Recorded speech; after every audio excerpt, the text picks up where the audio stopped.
12:40. So nag-forecast ako, supposed to be ang pag-iintay ko ay 1 o'clock pa kasi nasa 1 walang speed. And besides doon, may nakita tayo na post na maulan sa Matnog. Anyway, upon checking sa clocking, meron na nagpa-clock. No, I think sa Riyaya, I'm not sure, or Chaong. So may dalawa ng ibon. So tayo ngayon mag-aabang-abang na tayo.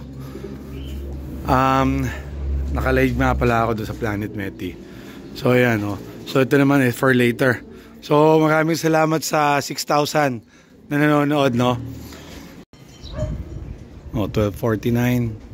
Napakatahimik ng langit. So kung masama pa ng panahon sa Matnog, sana nakatawid na mga ibon by that time. Kaya medyo mahangin. May nakita akong anino, hindi ko lang kung ibon ko o ibon ng kapitbahay. Ano kaya? Nako, buisit. Ibon nga ng kapitbahay. Ayun, may anino. Sana ibon ko na to, no? Mama Mia. O ibon na naman ng kapitbahay.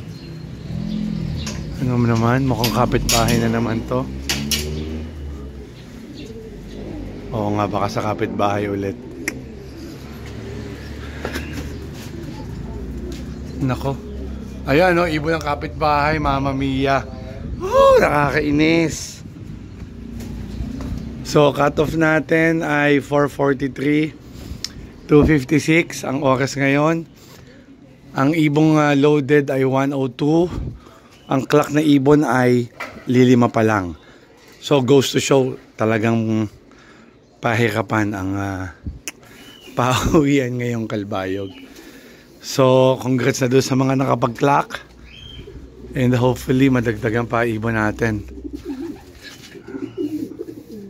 I mean, madagdagan pa yung mga clock.